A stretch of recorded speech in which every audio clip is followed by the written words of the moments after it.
In this lesson, you will be learning how to teach your child J in isolation and in syllables. As you can see by the attached image, this chart puts J at about age 7 for most children. In other words, by age 7, 90% of children can produce the J sound correctly in speech. However, I believe in working with children as soon as possible so they don't develop bad speech habits. Most of the time, when a child mispronounces J, he is substituting D or DZ instead. He may say pajamas instead of pajamas or deli instead of jelly. So how can you teach your child to make the J sound? If he can produce the CH sound, that is great. You'll just have to tell him to turn his voice on to make the J sound. Ch, J. Because it's made exactly the same way as CH, only the voice is on. Have him put his hand on his neck to feel if it vibrates when he says J, J, J.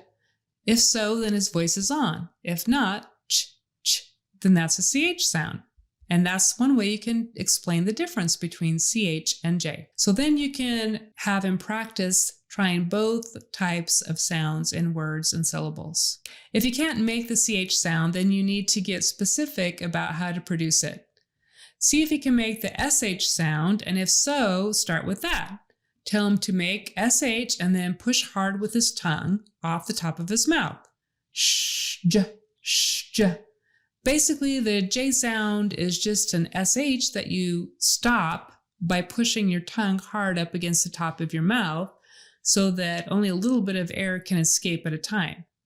So SH can be held out for a long time because the air is not restricted very much. Shh. Just like the CH sound though, J is shorter than SH because you're pushing your tongue harder and closer up against your mouth. J, J. And of course, J has your voice on. J. It's louder than the SH sound because you are pushing harder to get that air go forward between a much smaller opening above your tongue. So the place where you will be putting your tongue is right up here. So S is up here and SH, CH, and J are all kind of back here a little bit.